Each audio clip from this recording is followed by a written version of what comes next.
د نبی علیہ السلام د سیرت پاک متعلق مو بیان شروع کړی. کم غټ غټ واقعات دي هغه مې درته بیان شروع کړی. 9 هجرې کې د رجب میاشت وه، زبرګې میاشت چې ورته وایي. پیغمبر علیه السلام ته یو اطلاع راغله چې د روم بادشاه هرقل په مدینه منوره حمله کوي. هرقل ته چا دا اطلاع رسولې وه چې نبی علیه السلام د مسلمانانو پیغمبر وفات شوی دی، غلط اطلاع وه او مسلمانان ټول منتشر دي، امیر یې نشته، امام یې نشته، بادشاه نشته، او مسلمانان قحط والی دي، علاقه کې غنم جوار هغه زمانه کې چې کومه غله وه هغه هم نشته، نو منتشر دي، مشر هم نشته او اوږي دي، قحط هم دی. نو دا د حملې مناسب وخت دی، که ته په مسلمانانو حمله کوې نو ټول به دې فورا تابع شي او به تښتي، علاقه به قبضه شي. هرقل د 40,000 کسانو لښکر تیار کړ، 40,000. او په دې خیال باندې چې د مسلمانانو قوت خو هغه ته معلوم و چې مسلمانان خو مکه فتح شوه، طائف، حنین او طاس دا علاقې فتح کړي دي، خوارې شوي دي، نو په معمولي لښکر کار نه کېږي. د 40,000 کسانو مضبوط لښکر یې تیار کړ او هر یو فوجي له د 1 کال تنخوا پیشکي ورکړه. دا پیشکي د کال تنخوا والی دا خپل کور کې کېدی او ځای چې ځو. د روم نه بعضې خلک به تجارت به یې کو، د زیتون دا تیل او زیتون به یې راوړل مدینې منورې ته. بعضې کسان راغلي و، هغوی نبي علیه السلام له اطلاع ورکړه. حضور پاک ته خو مخکې نه پته لګېدلې وه، اطلاع رسېدلې وه، خو دې ته نو خبر چې هرقل د روم بادشاه را روان دی. هغې تاجر والا خبر ورکړ تاجرانو چې صاحب ډېر لوی لښکر د روم نه د هرقل را روان دی. هغوی به د لښکر 5 حصې وې. لومبۍ حصې ته به مقدمة الجیش وې، دا به د لښکر نه مخکې روانه وه. دویمې حصې ته به ساقه وې، دا به د لښکر نه وروسته روانه وه. درېیمه به میمنه وه ښي طرف ته، او څلورمه میسره، یو ته به قلب وې، هغې کې به بادشاه روان و محفوظ. د دې سوداګرو ورته ووایي چې صاحبه مقدمة الجیش چې د لښکر د هرقل کوم هغه لومبنۍ حصه ده بلقا ته را رسېدلې ده، ډېر لوی لښکر دی. نبي علیه السلام مبارک فورا د صحابو میټینګ راوغوښته چې دوی راځي او په مدینه حمله کوي، نو موږ ورته مخې له ولې ونه ځو. میټینګ یې راوغوښته. بخاري شریف کې حدیث دی چې کله به نبي علیه السلام چېرته غزا لته نو ښکاره به یې نه وی چې دشمن ته پته ونه لګي، توریه به یې کوله. او دې ځل یې ښکاره اعلان وکړو چې د روم بادشاه را روان دی، ما ته اطلاع رسېدلې ده، 40,000 لښکر مضبوط. زما اراده داسې ده چې دوی له مخې له ورځو، یا خو به ویرېږي او به تښتي، یا به مخه کې جنګ وکړو، راځي په مدینه حمله کوي. صحابه ټول تیار شو. موسم سخت د ګرمۍ و، سخته ګرمي وه. نو منافقینو دا پراپیګنډې جوړې کړې، مدینه منوره کې منافقین هم هغوی پراپیګنډې جوړې کړې، لا تنفروا فی الحر، چې دې ګرمۍ کې څه کوئ چې ځئ، او سخته ګرمي ده، دې ګرمۍ کې وتل نه دي پکار، ځان په زور وجل نه دي پکار. که رالل او حمله وکړه خو دلته به ورسره مقابله وکړو، او که رانغلل خبره خلاصه شوه. نو واقعي سخته ګرمي وه. قرآن شریف کې الله فرمایي لقد تاب الله علی النبی والمهاجرین والانصار الذین اتبعوه فی ساعة العسرة. الله ډېر لوی رحمت نازل کړی دی، ډېر لوی رحمت په پیغمبر، په مهاجرینو او په انصار. هغه مهاجرین او انصار چې په سخته حالاتو کې د ګرمۍ په دا سخت موسم او سیزن کې دي، د خپل ځان او د خپل مال او د بچو پروا ونه ساتله او د پیغمبر علیه السلام تابعداري یې وکړه. توبه په عربی کې رجوع ته وایي. دا سړی چې توبه وباسي چې زما توبه ده دې الله ته رجوع کوي. فاب الله الله ته چې نسبت وشي نو مراد ترې نه رحمت نازلول دي، توبه قبلول. توبه قبلول دی چې الله رحمت راولېږي، دا د خدای یو رحم دی. توبه قبلول الله عظیم رحمتونه نازل کړل په پیغمبر او په مهاجرینو او په انصارو چې په دا سخت وخت کې او سختو حالاتو کې د حضور پاک اتباع وکړه. سخت حالات خو یو ګرمي ده، منافقینو به وي مزه ګورې سخته ګرمي ده. الله وی قل نار جهنم اشد حرا، د دې ګرمۍ نه د جهنم ګرمي ډېره زیاته ده. چې د لږ غوندې تکلیف او ګرمۍ باندې د دوزخ د اور د ګرمۍ نه بچ کېږي، شکر وباسئ. محنت نه بغیر خو کار نه کېږي. که یو سړی وي ګرمي ده او غنم نه کرم څه به خوري؟ د غنمو په کر کې دی ګرمۍ ته ګوري نه، د سبزۍ په کر کې دی ګرمۍ ته ګوري نه، ګرمۍ کې هم کوي. او بخور کې دی ګرمۍ ته ګوري نه، ګوټ چاري چې دی کوي پټو کې دی دا سوچ نه کوي چې دا خو ګرمي ده. نه ګرمي ده په څه به کوم چې دا ونه کم نو ماله به غله د کم ځای نه راځي. دوکاندارۍ له، نوکرۍ له، زراعت له او د دنیا کاروبار له، غم خادۍ له، جنازې له، مریض لیږلو له، دې ګرمۍ او یخنۍ ته نه ګورئ، فایده ورته ښکاري. الله وایي دې څیزونو کې ګرمۍ ته نه ګورئ نو نه کېده. زه نه څښم بچې، ته دلې کښېنه، ګرمۍ ته مه ګورئ. دا خو ګرمي ده او د دې ګرمۍ باندې چې د دوزخ د لوی اور د ګرمۍ نه بچ کېږئ، شکر وباسئ. یو ګرمي سخته وه. دویم سفر ډېر زیات اوږد و، ډېر بې سفر و، ورکوټی سفر نو.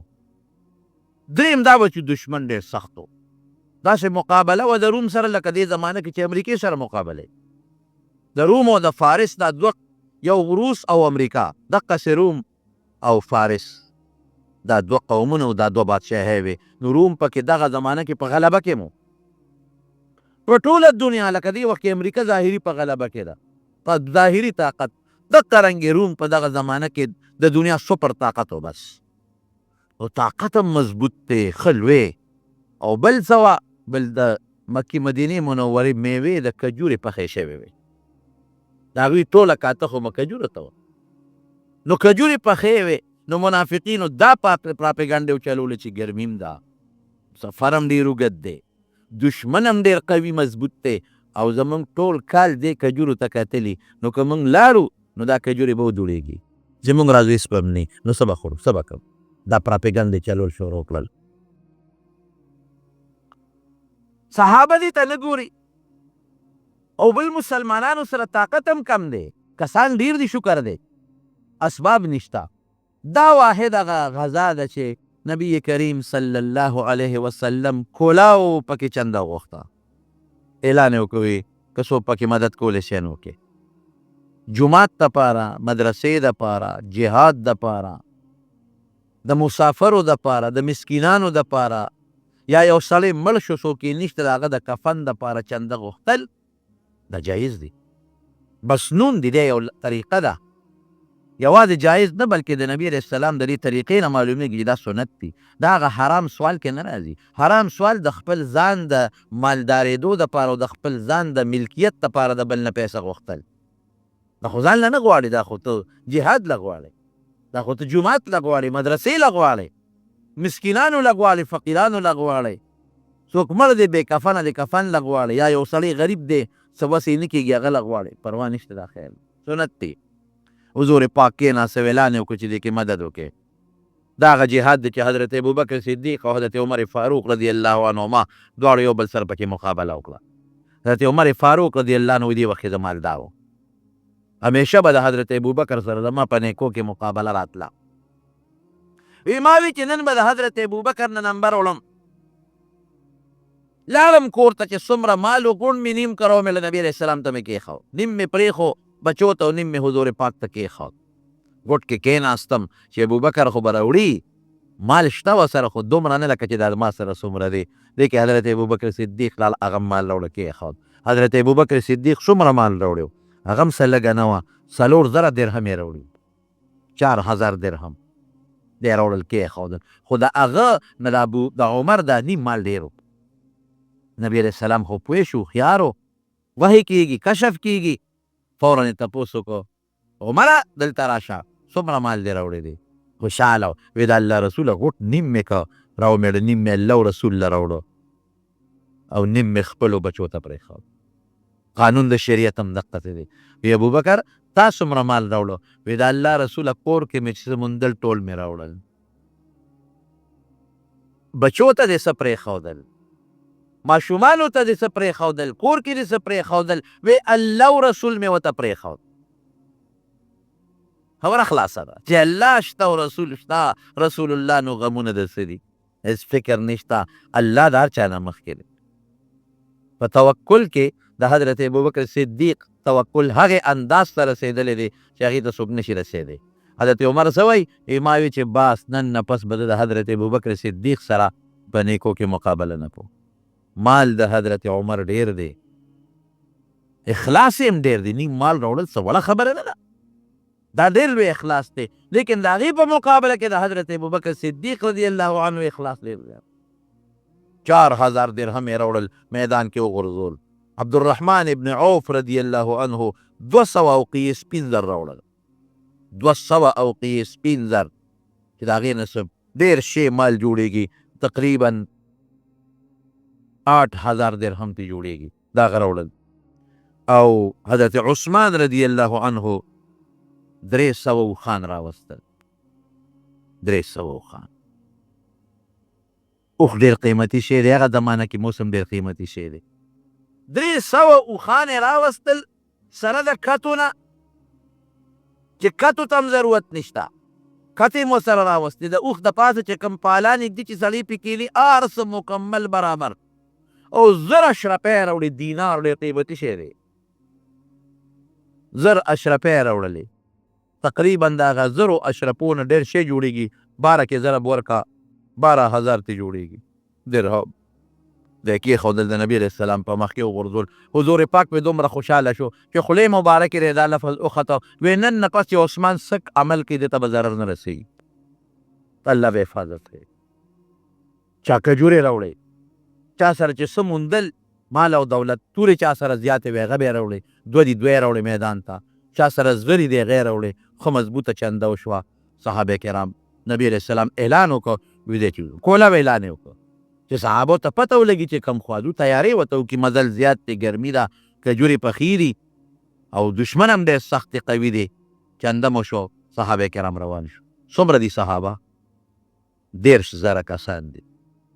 دومره چېرته د صحابو تعداد یو مقام کې نه دی رسېدلی. او 1000 ورسره آسونه دي، اوښان هم ورسره دي او نور صحابان هم ورسره دي. صحابه ووتل. نبی علیه السلام چې کله وته نو په مدینه منوره محمد ابن مسلمه رضی الله عنه سواري مقرر کامیر وی ته به د مدینې منورې میرې. او عبدالله ابن ام مکتوم رضی الله عنه په سترګو نابینا دی، لوند دی، هغې د خپل ځان په ځای په مسجد نبوي کې امام مقرر کړ، د نیم ته به امامتي کې. او حضرت علي رضی الله تعالی عنه یې د خپل کور د بچو د زنانو دپاره پرېښود چې که د دوی ته څه ضرورت راځي نو ته به هغه پوره کوې. علي صاحب په ژړا شو، وی د الله رسوله ته ما دې معذورو سره پرېږدې، نور څوک پاتې نشته، صرف منافقین پاتې دي او معذورین پاتې دي، شلیان، لانده، ګوډیان او هغه معذورین هغه خلک پاتې دي چې سره سامان نشته د تلو. قرآن شریف کې الله تعالی فرمایي بعضې خلک داسې پاتې شو چې نبی علیه السلام لرالل چې صاحب مونږ له توره راکړه، مونږ ځو، نشته توره، مونږ له څاروی راکړه چې مونږ لاړ شو، نشته. تولوا واعینهم تفیض من الدمع حزنا الا یجدوا ما ينفقون. ونه نو غریبانان لاړل چې خدایا مونږ سره هېڅ هم نشته، مونږ به دا دومره صبر په څه کوو؟ جړل به. معذورین پاتې شو، چا سره چې سامان نشته جړل به پاتې شو. علي صاحب وی چې زه خو منافق نه منافقینو کې پاتې کېږم، معذوره خو هم زه نه یم چې معذورینو کې زه پاتې کېږم، او بې ماله هم نه یم، سامان هم را سره شته، د الله رسوله ته ما ولې پرېږدئ؟ نبي کریم صلی الله علیه وسلم سره خو فکر و چې دا خو زما خو ټولې بیبیانې دي، زنانه دي، د دې تربیت به څوک کوي، خیال به څوک ساتي چې زه ترې لاړ شم؟ نو حضور پاک مبارک ورته وفرمایل وی ته په دې نه خوشحالېږي؟ انت مني بمنزلة هارون من موسی الا انه لا نبي بعدي. وی ته داسې یې لکه د هارون علیه السلام چې د موسی علیه السلام په مرتبه دی. څه مطلب؟ موسی علیه السلام چې کوهي تور ته ته نو د ځان نه پسې هارون علیه السلام پرېښود. کوه تور ته چې ته نو هارون علیه السلام یې پرېښود د قوم دپاره چې ته د قوم خیال ساته، نو زه تا پرېږدم که نه. صرف دومره ده چې هارون علیه السلام پیغمبر دی او ته پیغمبر نه، ما نه پس پیغمبر نشته. بعضې خلک ته دا معلوموي، وی دې نه معلومېږي چې هارون علیه السلام د موسی علیه السلام نه پس خلیفه دی، نو د خلافت حق دلته د علي صاحب دی، د بل چا نه دی. داسې نه ده. د هارون علیه السلام د موسی علیه السلام نه پس خلیفه نو، هغه د موسی علیه السلام د وفات نه مخکې وفات شوی دی. هارون علیه السلام د موسی علیه السلام نه مخکې وفات شوی دی، په دې خاص سفر کې خلیفه و. دا قرنګې په دې خاص سفر کې نبی کریم صلی الله علیه وسلم حضرت علی صاحب د خپل اهل و عیال خلیفه که مطلق نه، لکه د جماعت امام که مکمل خلیفه وي نو بیا امامتي به هم ته سپارلې وه، امامتي عبدالله ابن ام مکتوم ته سپارلې ده، او د مدینې امیر ګورنر یې د خپل ځان په ځای مقرر کړی دی محمد ابن مسلمه. بهر کې دام ډېر لوی منقبت دی د حضرت علي رضی الله عنه دپاره، لوی منقبت دی چې تا سره زما ډېره مینه ده. ته زما نه پس به د دې نګهباني کوې لکه هارون علیه السلام کې کوه تور له تلو نه پس د موسی علیه السلام نګهباني کوله، او د خپلو اهلو عیال ته یې پرېښود، بچو ته او د خپلو نسو ته او څه ورته ویلې کېږي د بیبیانو ته. دا هر سړی داسې نشي پاتې کېدی چې پوره اعتماد یې پرې داسې کېږي. حضور پاک لاړ، صحابه هم لاړل، لښکر ووت. حضرت ابوذر رضی الله عنه وایي یو اوښه ورا سره ډېره ټپه وه، وی چې خبر شوم ګیا مې ورته شروع کړه چې دا به سربه شي او په دې به زه ځم د دې هرقل خلاف دې جنګ له به ځم، جهاد له به ځم. وی خوند یې ونه کړ، اوښه تکړه نه شوه. وی دې کې ما وی چې دا خیر دی، زما دا اوښه داسې ده چې دې ته باندې ګیا خورم، نو که نبي علیه السلام رانه ومځي ځان به ورپسې وررسوم. وی حضور پاک لا صحابه هم لاړل، وی زما اوښه د کار نه شوه، تکړه نه شوه. بس وی خپله کونټۍ مې راواغېسته او څادر مې واغېسته او پیاده ور روان شو. څومره لوی سفر، تبوکه پورې سوونو کیلومیټر مزل دی، پیاده روان شوم. او پیاده په داسې تیزۍ لاړم چې صحابه خو په څاروو سواره دي، څه به کوم. نبي علیه السلام پسې ځان ور ورسو لار کې، حضور پاک ته مخامخ شو. ابوذر وی صاحب ځان مې در پسې راورسو. وی ښه ابوذر ته به یوازې ژوند تېری، یک تنها به ستا زندګي به ژوند به دي وي او یوازې به مرې، یک تنها به مرې، څوک به در سره نی، او قیامت په ورځ به یک تنها د قبر نه پاسې او جنت ته به هم یوازې داخلېږي. همغسې وشوه. حضرت ابوذر رضی الله عنه الله یو جذبه ورکړې وه د نبي علیه السلام چې دا څومره احادیث دي چې د دنیا نه د بې رغبتۍ دي، زهد، بس په هغې عمل و چې چا به کور جوړو دې به ورغې تف به یې وله ورکړه، وي ځان له آخرت ولې نه ګټې چې کور جوړه. که چا به ښکلې جامه واچوله ده به په کونټۍ تس ورکړه، دا جامې خو سبا درنه پاتې کېږي مرې ته داسې کوې. که چا به ښکلې تجارت شروع کو، ها دنیا دې غوره کړه. حضرت معاویه صاحب عثمان رضی الله عنه ته ګیله وکړه، وی دا سړی خو هر چا سره جګړې کوي، خدای لپاره دا ما نه بوځه. هغه مدینې ته راوغوښته، مدینه کې به هم چا سره جګړې کولې، که چا به مال ګټه تجارت به یې کو. وی خلکه دنیا دې خوښه ده، آخرت دې نه دی خوښ. عثمان رضی الله عنه ورته وی ته ربضه ورته وایي یو ځای دی د مدینې نه بهر، وی ته مهرباني وکړه هلته وځه، هر چا سره دې جګړې شروع دي. هلته ربضې ته لاړ، چې ربضې ته لاړ، یو یې بیبي ده او یو دی دی، ټوله زندګي په ربضه کې تېره کړله. چې کله بیمار شو که نه او ناجوړه دی، نو ښځه ورته وایي اوس به څه کوم، څه چل در سره وکړم. مدینې ته ځو؟ نه، حضرت عثمان امیر المؤمنین دلته را بار کړی م. وی قسم دی که یو حبشي سړی را باندې مشر کي، دا خو لا د حضور پاک خلیفه دی او د پیغمبر علیه السلام زوم دی او لوی جلیل القدر صحابي دی، که یو حبشي را باندې مقرر کي، داسې حبشي چې بد شکلی هم به یې تابعداري کو، هم دلته به وی څه به کوم تا سره، ته خو بیمار یې مرې، کفن سره به دې څه کوم، دفن سره به دې څه کوم، جنازې سره به دې څه کوم، دلته خو هېڅوک نشته. وی داسې کار دی چې کله زه مړ شم دې لارې ته وځه، یو قافله به را روانوي، اواز به وله ورکړې چې د پیغمبر علیه السلام یو ډېر غریب مسافر ملګری ابوذر مړ شوی، مهرباني وکړئ راشئ د هغه کفن دفن وکړئ، الله به زما انتظام وکړي. ما ته حضور پاک پیشنګویي کړې ده او د تبوک په غذا په سفر کې راته فرمایلی دي چې ابوذر ژوند به دې یوازې، مرګ به دې یوازې، یک تنها، قبر نه به یوازې پاسې، جنت ته به یوازې ځې. دې کې وفات شو. چې وفات شو دا بیبي یې راله لار کې ودرېده، څوک نشته، دی کې یو قافله راله. عبدالله ابن مسعود رضی الله عنه قافله کې را روان. ای خلکه خدای مو بخیر اعلان واورئ. زنانه د خلک ورته متوجه شو، وی د پیغمبر علیه السلام یو ډېر زوړ ملګری دا من السابقین الاولین دی، من المهاجرین السابقین، هغه مهاجر چې ټولو نه مخکې مسلمان و. یو ډېر زوړ ملګری، یو ډېر بې کسه مسافر ملګري، غریب یو کس دلته وفات شوی دی. د هغه کفن ته او دفن ته او جنازې ته ضرورت دی. که څوک مهرباني وکړي دا راسره سنبال کړي. عبدالله بن مسعود رضی الله عنه وی څوک دی؟ وی ابوذر دی. وی ژړل. الله اکبر. ابوذر وفات شو. ابوذر کم شخصیت و، کم د حضور پاک کم صحابي دی، په مکه مکرمه کې هغه زمانه کې ایمان راوړی دی چې د شمېر یو 25 کسان مسلمانانو، او ایمان نه پسې په مکه کې د ابوجهل او د عتبه او شیبه په مخ کې د اعلان د شهادت کلمې شهادت کړی دی. یو جهاد یې د نبي علیه السلام نه دی پرېښی. نبي علیه السلام یې ابوذر تا کې د عیسی علیه السلام زهد دی. عیسی علیه السلام سره څو یو به ورسره ګمنځ وه، یو ورسره لوټه وه، یو ګمنځ ده، یو ورسره لوټه ده. نو یو ځل یې ګمنځ سره ساتله چې زه پې ږیره ګمنځ وم، یو ځل یې چاته کتل هغه چې اودس وکړه نو په لاسو باندې ږیره سموله، نو ګمنځ یې خوا غورځوله. وایي د ګمنځ دا کار خو په دې ګوتو هم کېږي. نو یو ځل یو سړي ته وکتل نو په لپه یې د لښتي نه اوبه راواغې جسکلې، نو لوټه یې مو غورځوله. وایي دا کار پرې دواړو لاسونو هم کېږي. یو مسواک به ورسره بس نور هېڅ به ورسره نو ګرځېده به حضرت عیسی علیه السلام مسیح چې په مخ د ځمکه د ده نه دې وخت کې بهترین شخصیت بل نشته.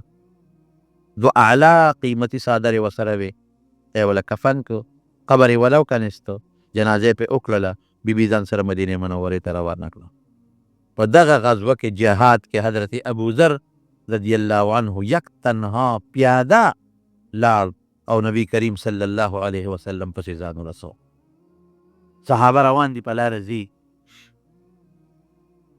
لوی لښکر دی د مسلمانانو هم او د کافر هم لوی لښکر دی.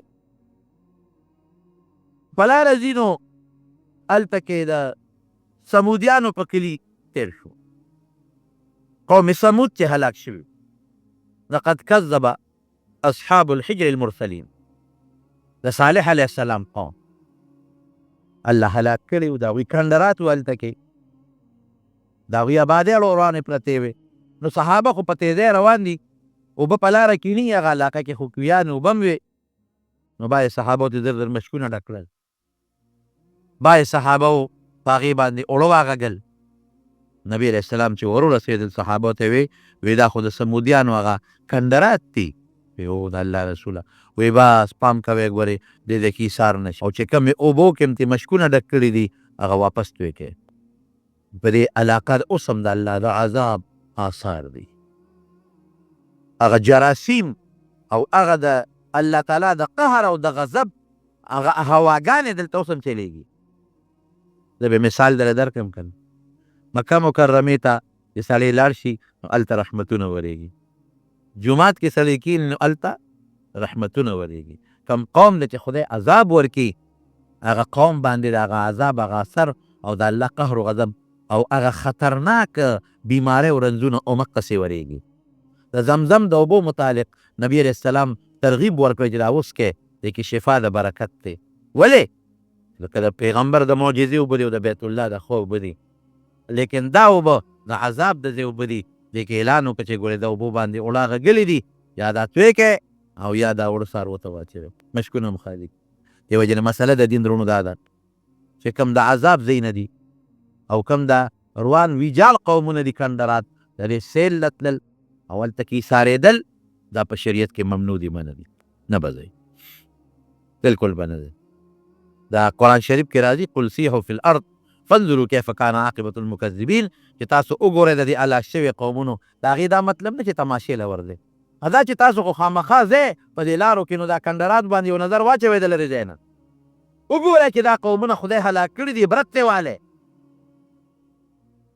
د خدای د قدرت مقابله څوک نشي کولی. ممکن د داسې اثرات هلته اوس هم موجود وي د خدای د قهر و غضب چې ته هلته ورشې هغه اثرات هغه خطرناک جراثیم خطرناکه بیماري ستا وجود ته را منتقل نشي ستا وینې ته منتقل نشي ته به هم ناجوړه شي ممکن د هغې وینې نه سبا بچي پیدا شي په بچو کې ورې خطرناکه بیماري چلیږي نو چې کم قوم کم ځای هلاک شوی دی هلته اوسېدل د هغه ځای اوبه څکل هلته د سیل و سیاحت دپاره تلل او د هغې تماشې کول دا په شریعت کې ممنوع دي منع دي نبی علیه السلام چې تیر شو په هغه ځای صحابو ګیله وکړه د الله رسوله اوبه نشته کوم خو هغه اوبه توی کړې اوبه نشته ویې لږې غوندې اوبه پیدا کړې یو صحابي په کنډول کې داسې لږې غوندې اوبه راوړې ویې صاحب دقه اوبه دي نورې نشته نبی کریم صلی الله علیه وسلم خپلې ګوتې مبارکې پکې کېښودې او د نبی علیه السلام د دې ګوتو مبارکو د خوا د دې ګروتونو د خوا نه اوبه داسې راخوټ کېدلې لکه د چینو نه چې اوبه راوځي دغه صحابه چې 13,000 کسانو 30,000 فقوله لري زر ورسره څاروي دي دا ټول پې سیراب شو مشکونه هم ترې ډک کړل دا یو معجزه ښکاره شوه یو ځای کې نبي علیه السلام دمه کوله اوښه مبارکه یې روکه شوه چې اوښه یې روکه شوه نو کافرانو پراپېګنډې وکړې وی دا څنګه پیغمبر دی د اسمان د حالاتو نه خبرېږي او د اوښې نه دی خبر بله اوښه ورته نه ده معلومه خلک ورپسې ګرځي حضور پاک ته چې اطلاع ورسوله وی صاحب دا کافران خو دا پراپېګنډې کوي نبی علیه السلام پاسېد وی ټیک وایي ما ته هېڅ علم نشته د هېڅ نه نیم خبر مګر که ما ته الله اطلاع راکړي کشف راته وکړي زړه ته واچوي یا د وحې په ذریعې ما له اطلاع راکړي نو په دې زما علم راځي نور زما علم نشته البت الله راله اوس علم راکړه زما اوښه په پلانکې دره کې د هغې پړې په یو اونه کې انښتې دی او اوښه هغې سره بنده ده د اطلاع خدای راکړه ورشئ په هغه دره کې هغه اونو کې وګورئ زما اوښه به ولاړئ چې صحابه ورغلل همغسې د اوښې هغه پړې په یو دغه کې نښتې اونه کې زور یې کو خو را خلاصولی نه شو اوښې راوړ ګرمي ډېره زیاته ده انتهایي دوړه د ګرد و غبار دی واقعي کې دوړه ګرد و غبار زیات شي بیا ټوخی او زکام هم لګي تبه هم راځي صحابو شکایت وکړی صاحب ډېره زیاته ګرمي ده او ډېر زیات تاو دی او ډېره لویه دوړه ده نبي علیه السلام الله ته سوال وکړو یا الله باران را باندې وکړه زما په دې ملګرو باران وکړه خو دومره نه چې زما ملګرو ته په لار تلل دشواري او ګراني آسان غوندې باران وکړه الله د شپې نه باران وکړه داسې نرۍ شبنم غوندې باران وشو چې دوړه هم ختمه کړه لکه دا زمونږ دا باران چې دا ورځ نیمه کم وشو دوړه هم ختمه کړه ګرد و غبار هم ختم شو او د صحابو ته تل هم آسان شو بهر کیف نبی کریم صلی الله علیه وسلم په دغه تکلیف کې ورسېده او ما ته خو چا دروغ ویلي چې قحط دی او قوم منتشر دی خو ټول قوم سره ما پسې راغی او چې هرقل خبر شو نو تښتېد سره د خپل لښکر نه واپس روم ته وتښتېد نبی کریم صلی الله علیه وسلم له خدای ډېره لوی بهادري ورکړې وه په تبوک کې 6 شپې ورته تېرې کړې 6 ورځې پته تېرې کړې 6 ورځې ډېر شی دی لږ نه دی دې دپاره یې 6 شپې تېرې کړې چې هرقل بیا راځي لیکن دی رانغې وتښتېد او ګیر چاپېره چې څومره علاقې وې نبي علیه السلام هلته وفدونه ولېږل د 10 کسو 20 کسو یو قوم ته بل قوم ته بل قوم ته بل قوم ته خدای د هغې په برکت باندې ګیر چاپېره چې څومره قبیلې وې او باندې د جومات اجازت راکوي جومات جوړو وی دا مسجد قبا چې شته نه وي بعضې وخت کې باران وي چقړې وي خټې وي هغې ته موږ نه شو تللی نه موږ له اجازت راکړه چې یو جومات جوړ کړو نبی علیه السلام ته یې جوړ کړ جومات یې جوړ کړه رالل حضور پاک ته وی صاحب پکې د برکت دپاره راته لمونځ وکړه د منافقینو دا مقصد و چې د جومات په بانه به موږ ځان دپاره یو ځای جوړ کړو او په هغې کې به د مسلمانانو خلاف میټینګونه کوو او د مسلمان خلاف به زموږ یو اډی نو راغلل نبي علیه السلام پسې وی صاحب جومات هم جوړ کړه اوس ته راشئ او 2 رکعته لمونځ پکې د برکت دپاره وکړه نبی علیه السلام ورته وفرمایل وی نو که د خدای خوښه وه دا لفظ یې پکې استعمال کړه که د خدای خوښه وه نو بیا به پکې درته لمونځ وکړو د هغې خو دا خیال و چې دا جومات د خدای د رضا دپاره جوړوي چې خوشحاله و والذین اتخذوا مسجدا ضرارا چې کوم جومات یې جوړ کړی دی که نه هغه ګورې د مسلمان د مانځه او د عبادت جومات نه دی د مسلمان د ضرر رسولو یو ځای جوړ کړی دی او نوم د جومات یې ولی ایښودی دی دا منافقان دي بس نبی علیه السلام فورا یو ډله ولېږله شابه چې زه مدینې ته دررسم چې تاسو دا جومات روان کړي د خدای د رضا دپاره جومات نه دی جوړ کړی جومات اوس هم چې یو سړی جوړوي نو نیت به صرف او صرف دی چې زه پکې الله رضا کړم زه پکې د رب العالمین عبادت وکړم او د جومات ځمکه وقف وي د چا وي نه زمونږ پښتنو کې دا یو عادت دی دا زما جومات دی او دا د هغه جومات دی او که چا سره روانه شي زما جومات ته مه راځه بل جومات ته ځه دا په شریعت کې سخت جرم دی ګناه ده دا خو ستا جومات نه دی که ځمکه ستا ده او تا وقف کړه دا د خدای شوه دا د چا ده نه د جومات نه منع کول په شریعت کې ګناه ده عبادت دی او سړی په جومات کې نه پرېښودل سخت جرم دی او په دې نیت جومات جوړول چې هغه د هغې قوم دی موږ د خپل قوم جوړو دا هم جرم دی په دې نیت جوړولی شي چې هغه جومات رانه لرې دی رسېدی ورته نه شو موږ به خپل کو جوړ کړو دلته نو خیر دا بیا بهتره خبره ده او په دې نیت نه د پلانکي قوم دی زه د پلانکي قوم جوړوم او جومات چې جوړی د الله د رضا دپاره به جوړی د هغې د مسلمان د ضرر په نیت جوړ کو نبی کریم صلی الله علیه وسلم د رسېدو نه مخکې ورپسې ډله ولېږله چې دا جومات روان کړي چې مدینې منورې ته حضور پاک را رسېږي آیبون تایبون عابدون لربنا حامدون صدق الله وعده وهزم الاحزاب وحده الله او ونصر عبده هزم الاحزاب وحده نصر عبده دا به واپس شمون خدای ته توبه وباسو د الله حمد وایو د الله عبادت کو او الله دې ټولو لښکرو له په خپله شکست ورکړه ما سره مدد وکړه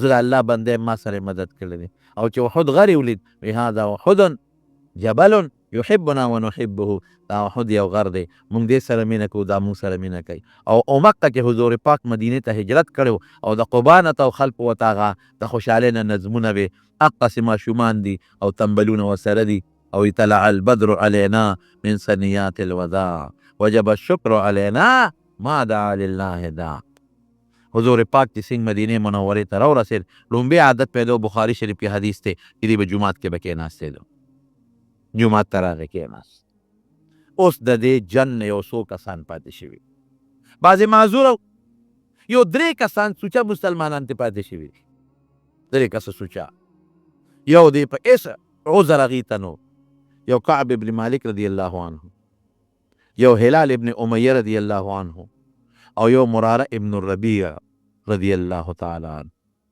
دا 3 کسان پاتې حضرت کعب ابن مالک په خپله واقعه وایي وی زه دومره مالدار بل وخت کې نوم لکه دغه وخت کې چې څونه مالدار وم او ما سره 2 څاروي تیار د جهاد دپاره ما ساتلي او چې نبی علیه السلام اعلان وکړه چې تبوک له به ځې وی ډېر خوشحاله شوم وی ما وی چې که خیر انشاءالله دومره وخت کې ما سره دی نه مخکې دونه مالم نو اوس مالم ډېر دی او ما سره 2 څاروي هم دي جهاد له به ځم وی چې ناراستی پاتې کړم ناراستی دا وه چې ما وی چې ځکه خیري سبا له به سامان برابر کړم بیا به مې بل ورځ به برابر کړم بیا مې بل ورځ به برابر کړم وی دې کې حضور پاک روان شو وی چې د مدینې نه څنګه روان شو وی ما وی چې ما سره خو سامان تیار دی خو صرف اخبار کول غواړي او سامان غوټه راغېشتل غواړي او زه بس نبي علیه السلام که روان شو په لار کې به را لاندې کړم سبا به ورپسې روان شم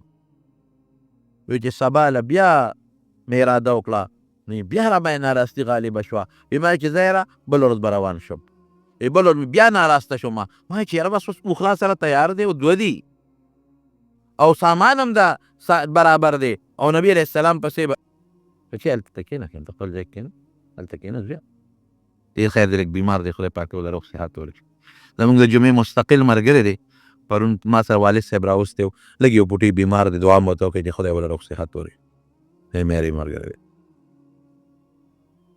بهر کیف نبی علیه السلام مبارک ووته 2 ورځې تېرې شوې حضرت کعب ابن مالک رضی الله عنه فرمایي چې ما وی چې زه ځان به ورپسې ور ورسوم په دې ناراستۍ کې پاتې شوم بیا چې کله مې سامان برابر کړو اوښه مې برابر کړه او اندازه مې واخیسته نو بیا نه شوم ور رسېدی نبي علیه السلام رسېدلی دا بل ملګری چې دی د هغه رشته داران او زه په دې پاتې شوم چې چاته زما ټول رشته داران نو جمع شوی دې وخت کې زما ټول خپل خپلوان راغلي وو مې د ډېر جهادونه مې کړي او که د یو کې پاتې شم څه چل کېږي بل وایي چې زما باغ پخ شوی و، نو ما ویې که زه ووتم خو دا باغ مې جوړېږي. دا 3 سوچه مسلمانان پاتې شو. حضرت کعب ابن مالک رضی الله عنه فرمایي، بخاري شریف کې حدیث دی، وایي چې کله نبی علیه السلام جدا شو بیا ورته چا ویلي دي، وایي حضور پاک چا نه تپوس وکړو ای د کعب ابن مالک نه، لکه کعب ابن مالک نشته. بل صحابي وي نه د الله رسوله بدګماني پرې نه کوو خو څه وجه به پرې ښیي. وایي نبي علیه السلام هېڅ هم ونه وی. اوس چې پیغمبر علیه السلام را واپس راځي، وایي زه خبر شم، وایي ما وی چې بانه به کوم، څه بانه به وکړم او د پیغمبر علیه السلام نه پې ځان بچ کړم.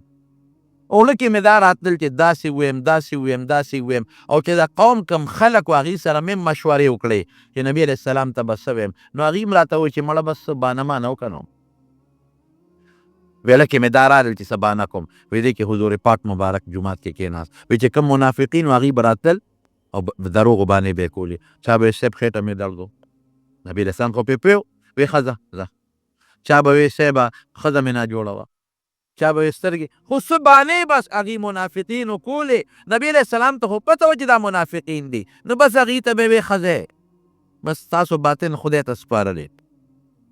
وایي چې زه کله ور مخامخ شوم نبي علیه السلام مبارک ته، نو وایي داسې ما ته مسکې شو، خو د غصې مسکې راته وکړه، غصه وایي ما چې سلام واچو راته یې وکتل، خو داسې غصه او مسکې شو، وایي دلته راشه کېناستم، وایي رانږدې شم، ورنږدې شم، وایي ما ته وایي کعب تا سره څاروی نه و ته تلو؟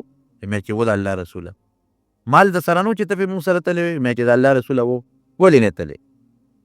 وایي ما ورته چې د الله رسوله ما له خدای داسې خوله را کړې ده، داسې خوله چې که زه ستا نه بغیر بل بادشاه ته مخامخ ناست وې که نه، اوس به مې ورته داسې بانه کړې وه چې د هغه د غصې نه به مې ځان ایستی و او به مې مطمئن کړی و. خو تا ته که دروغ وویمه نو الله به دې زما په دروغو خبر کړي، نو تا خو به ظاهر کې خوشحاله کړم خو خدای به خفه کړم. نو دروغ نه ویم، رښتیا درته ویم. ښه مالدار و، ښه څاروی را سره و.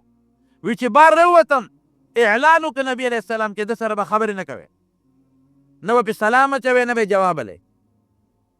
وی ما د چا نه تپوس وکړو چې زما دا معامله بل چا سره هم پېښه ده که یوازې ما سره پېښه ده؟ وی نه 2 نور دي، یو هلال دی یو مراره دی رضی الله عنهما.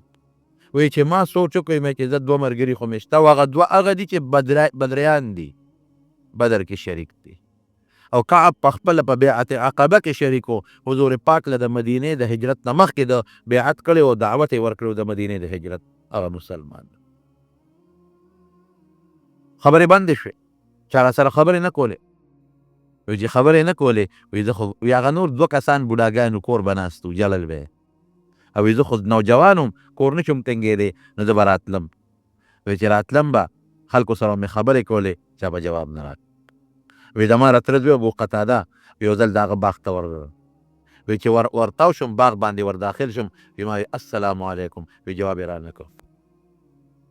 وایي ما چې تا ته ویم که نه؟ وایي خو یې رانه مخ واړو، بل سکره تر زوی مې ملګری مې. وایي ما ورته چې ابو قتاده تا ته سلام اچوم ته زما جواب ولې نه راکې؟ وایي غږ نه کوي. وایي ما ورته وی چې تا ته زه مسلمان نه ښکارم؟ وایي هغه راته وایي چې موږ ته څه پته لګي؟ وایي چې دی وایي زړه مې یو درد وکړه چې یا خدایه زما په ایمان کې د خلکو شک شو، هېڅ څوک جواب نه راکوي. وایي نبي علیه السلام له ورالم جومات کې به ناست وم، نو وایي زه به ورسره خوا کې ودرېدم چې مونځ کوم، ګورم چې حضور پاک ما ته ګوري که ما ته نه ګوري. وایي چې سلام به مې واچو، نو ورته مې کتل چې جواب زما اخلي که نه راکوي که نه راکوي، شونډې زما د سلام په جواب ړقوي که نه ړقوي. وایي خوا کې به ولاړم، نو وایي چې ما به مونځ کوه قبلې ته به مې مخ کړې، وایي حضور پاک به راته داسې نیغ نیغ کتل. امت خو اولاد و د حضور پاک. وایي دې کې ورځې تېرېږي. نبي علیه السلام اعلان وکړه چې دا 3 واړه چې دي دوی ته د ښځې نه نږدې کېږي. وایي چې دا اعلان وشو نو ما ښځه ورولېږله نبي علیه السلام له چې ورشه تپوس دې وکړه طلاق ورکړم، که وایي چې طلاق ورکړه چې خبره خلاصه کړم. وایي چې نه طلاق وله مه ورکوه خو چې نږدې نه شي. هغه هلال او مراره ابن الربیع ښځې ورولېږلې چې د الله رسوله موږ ورسره څوک وو، پلار کره ترې لاړې شو. وی نه پلار کله خو ته مه ځې خو چې در نږدې نه شي. هغې ورته ویل چې په کومه ورځ هغوی ستا نه تللي دي نو په کور کې په مصله په جلا پراته دي، د هغوی توجه دې خوا نشته، یو شان خدای ته ژاړي. او زما ته مې ښځې وی چې زه به ورشم که ستا اجازت وي زه به هم تا لږه خدمت اجازت وغواړم. وی ما ورته پلار کړه ده شابه زه په خپله ځان خدمت کولی شم. ورځې تېرېږي بازار د مدینې کې روان و. وی د شام یو سوداګر راغی، وی اواز یې وکړه چې کعب شته؟ وی چا ورته چې هغه دی. وی زه یې ورته وښولم، وی هغه مال یو خط راکړه. وی چې خط مې وکتو د غسان بادشاه عیسایي ما ته خط لیکلی و او ډېر هوښیار یې او ډېر د لوی قوم خاوند دی، تا د خدای ذلیله نه کړي، راځه موږ له راځه عیسایي شه، موږ به د ډېر قدر وکړو. وی چې خط مې وکته نو بلوه شوم، اور را باندې بل شو، تنور کې مې وغورځو. مې چې خدایه زما نه د کافرو ته مې پیدا شوې، زما ایمان دومره کمزورې شو. 50 ورځې په دې حال په موږ تېرې شوې. څو ورځې؟ 50. تمارونو د یو مثال به درکړم. یو سره زر چې خلک پاکوي نو څه چل ورسره کوي؟ اور کې واچوي نو هغه ګیلټ او هغه ګنده څیزونه ترې وسوځي او سره باقي پاتې شي. او ګیلټ نه پاکېږي، ګیلټ چې دی اور ته واچول سوځېږي. د منافقانو مثال د ګیلټ و، هغه اور ته نه اچوي او ته پته چې منافقان دي. او حضرت دا 3 کسان د دې مثال د سرو زرو جهاد لنوتلې النبي علیه السلام زیب او لانلل نو لږ غوندې معمولي غوندې داسې خیرې ونښتېده معمولي غوندې نو اور کې اچوي چې دا خیرې ته وسوځي چې پاک پاتې شي. 50 ورځې په دې کې تېرې شو.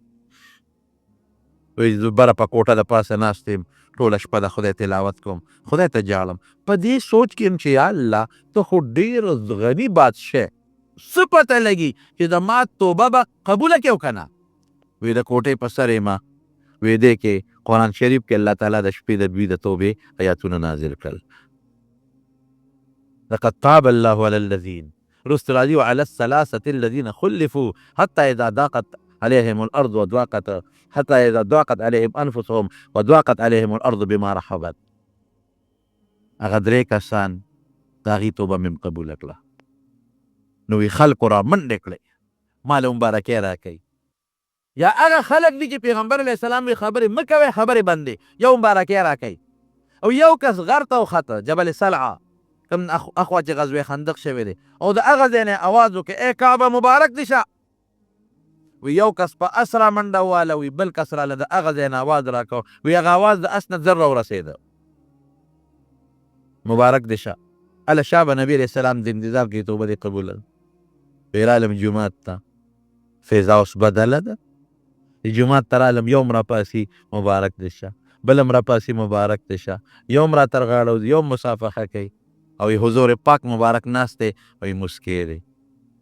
ایمات رانږدې شه کعبه په جون کې به پتا د دې نه بهترینه ورځ نی راغلی چې دا اوس د باندې کمر ورځ راله. ولې قرآن شریف کې الله پتا د خپل رحمت د نازلېدو اعلان وکړو، ستا توبې قبوله کړه.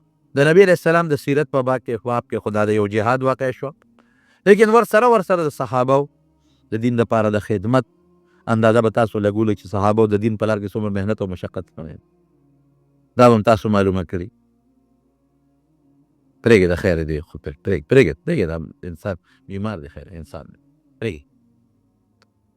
او بیا دا دی چې کم انسان غلطي وشي د صحابو ایمان هم تاسو معلوم کو.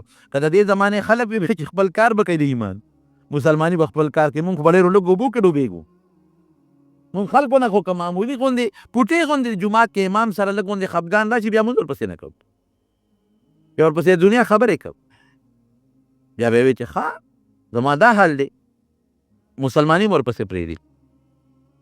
د دوی هغه د صحابو هغه سختې او دغه خلک چې دا څومره تکلیفات یې برداشت کړي دي د دین دپاره، هم د دغې خلکو برکت الله دا دین مونږ ته را رسولی دی که مونږ به لږ سوچ وکړو چې هغې خلکو څومره قربانۍ وکړې مونږ څومره دین خو د هغوی مو زمونږ هم د جنت له هغوی هم دی مونږ به هم ځو، دوزخ نه هغوی هم امان غوښتې دی مونږ هم ته امان غواړو، د قبر او د آخرت په لاره هغوی هم ته دي مونږ هم پې ور روان یو. دا زمونږ دپاره یو نقشه ده، یو نمونه د قرآن شریف کې الله ذکر کړی ده. دین دپاره به محنت کوو، کوشش به کوو، معمولي اوبو کې به دا نه ډوبو او د الله ذوالجلال د حکم پوره اتباع به کوو، فرمان برداري به کوو او د دغه صحابه کرامو په نقش قدم به مونږ کوشش کوو چې په هغې مونږه سفر وکړو، په هغې مونږ مزل وکړو. الله دې زمونږ د نبي علیه السلام تابعداري نصیبه کړي. دا ربیع الاول مبارکه میاشت هغه روانه ده او غالبا چې د راتلونکې ګل په ورځ 12 د ربیع الاول راځي، نو انشاءالله چې آینده جمعه کې درته د حضور پاک متعلق دا خو تسیرت خو ما تېر ربیع الاول نه شروع کړی دی، خو دې سره مناسب کې سویه به درته بیان کړم. البته دا خبره ذهن کې واچوئ چې د نبی علیه السلام د پیدایش میاشت هم ده، د هغې د وفات میاشت هم ده، د هغې د هجرت میاشت هم ده. نو چې دومره عظیم واقعات په کوم میاشت کې شوي نو هغې ته د برکت میاشت وایي او نور خاص په احادیثو کې د میاشتو متعلق ذکر نشته چې دې میاشت کې درود شریف زیات فضیلت لري او دې کې کم لري، خو بیا هم چونکې د حضور پاک د ولادت مبارک میاشت ده او د هغې د وفات هم ده، د هجرت هم ده، نو لږ مهرباني کوئ درود شریف پکې زیات وایي. په دې نیت نه چې د الله د طرف نو د پیغمبر د طرف نه ماته حکم دی چې دې میاشت کې زیات وایه، بل دا دی چې صدقه او خیرات دپاره څه خاص ورځ په شریعت کې نشته چې په دې ورځ به زه خیرات کوم او په دې به نه کوم. نو په دې نیت خیرات کول په ربیع الاول په 12مه چې دا ماته خدای ویلي دي چې وکړه یا ماته پیغمبر ویلي دي چې وکړه یا صحابه وکړي دي، نو داسې نشته، داسې تخصیص د ورځې په شریعت کې نشته. او که یو سړی وایي چې نه خو یو مبارکه میاشت ده او د چا پلار مړي او هغه میاشت راشي نو خلک وایي ورګه پلار ورته رایاد شي یو خیرات وکړي، د حضور پاک د وفات میاشت ده نو چې راشي نبي علیه السلام سړي ته رامخکې شي نو لږ خیرات وکړي، صدقه وکړي، نو بیا خیر دی که یو سړی کوي. نو داسې مه کوئ چې ګنې خامخا به زه دې کې کوم که به ونه کړه زه به ګناهګار شم، یا دا د صحابو طریقه ده یا د تابعینو طریقه ده یا د ائمو مجتهدینو طریقه ده یا موږ ته پیغمبر علیه السلام ویلي چې پکې وکړه که دې ونه کړه ګناهګار به شې، دا طریقه نشته. او هسې خیرات که کوئ نو دې میاشت کې سړي ته هر وخت کې حضور پاک سړي ته رامخکې وي خو دې کې لږ زیات رامخکې شي، نو ښه ده چې سړی صدقه وکړي، خیرات وکړي، درود شریف ووایي، نفل وکړي، دې کې به انشاءالله موږ له خدای اجر او فایده راکوي. دا خبره ټیک ده. تاسو دا مهرباني کوئ چې دا سپلی په دې پوړو باندې مېږدئ، خلکو ته لاره بنده شي نو بیا بله څوک نشي ختلی، نو دا داسې مخې ته ښه سپلی ځان ته صف نو مخې ته کېښودل دا یږدی نو اسانه به یو ملګري دی هغه د مونږ دا کیسټ حبیب الله نومې دی، هغه مور بیماره ده، الله دې وله روغ صحت ورکړي. دا بل ملګري څه مشکلات دي ورته، الله دې مشکلات په خیر باندې بدل کړي. او موبایل باندې ایډوانس کې پیسې راغوښتل څنګه دي؟ خیر دی، دې کې څه بدیت نشته او دا څه میلمانۍ د سوات څه پریشاني یې ده، الله دې پریشاني په خوشحالو بدله کړي. او 12 د ربیع الاول کې پیدایش د نبی علیه السلام راجح دا دی چې یا 8 دی یا 9 دی، او په 12 کې بعضې حضرات وایي چې وفات د نبی علیه السلام شوی دی. دې د بچو دپاره دعا غواړی دی ور نیکمله صالحه بچې ورکړي. انسان د شپې غوټه پې نه شو غټه بې اودسي حاصله شي، سهار پاسې خوب نه پاسېدو دعا ویلی شي که نه دعا ویلی شي، تلاوت به نه کوي. دوی وایي چې د سحر مونځ په جمع سره کومه بیا ډیوټۍ ته نشم رسېدلی چې ځان له کوم نو څنګه ده. نو مستقل ځان له مه کوه، داسې جومات کې کوه چې کوم جومات کې لږ وختي مونځ کېږي، خیر ده، مستقل ځان له مه کوه. دعا وکړئ، زموږ یو ملګری دی د دې عمر زوب هغه څه خوب شوی دی، دعا ورته وکړئ چې الله تعالی وله روغ صحت ورکړي. یو بل زموږ د جمع ملګری دی د شیرپاو، د هغې ترور وفات شوی ده، دعا ورته وکړئ چې الله تعالی مغفرت نصیب کړي. نور چا څوک بیماران دي الله ټولو بیمارانو د شفا ورکړي، الله چې څوک قرضداران یې قرضونه اخلاص کړي، پروردګاره زموږ د زړه حاجتونه پوره کړي. الله چې څوک په ټینشنونو کې پریشانو کې مبتلا دي، خدای هغه ټینشنونه پریشانۍ وله په خوشحالو باندې بدلې کړي. رب د مسلمانانو اتفاق نصیب کړي، د حضور پاک د سنتو تابعدار هم جوړ کړي، د صحابو په نقش قدم هم روان کړي، په دې وطن کې مو د قرآن او د سنت نظام راولي. الله زموږ په زړونو کې د قرآن نورانیت پیدا کړي، خدای زموږ د ټولو مسلمانانو مل شي. الله که د چا یو بل سره روانې دشمنۍ طرفګرۍ په روغې بدلې کړي. خدای پاک موږ د هر قسمه د دنیا او د آخرت د فتنو نه په امن او امان کې وساتې. د زنانو په سرونو د حیا او د پردې څادر واچوي، بې اولاد وله خدای نارینه اولاد ورکړي، بې کس وله خدای پاک ته مدد ورکړي. الله چې چا دعاګانې غوښتي تا ته معلوم دي ولې قبول کړي، د بې روزګارو خدای د حلال روزګار پیدا کړي. الهی العالمین که د چا روزګار کې برکت نی برکت پکې پیدا کړي، او پروردګاره که څوک امتحانات ورکوي او تعلیم کې مصروفه دي، خدای دې په هغې کې کامیابي نصیبه کړي. کوم دوستان چې زموږ د جمع له لرې ځای نه راځي، الله له په یو یو قدم ول اجرونه او برکتونه ورکړي. اخر وخت کې په خولې دا کلمه نصیب کړي، لا اله الا الله محمد رسول الله.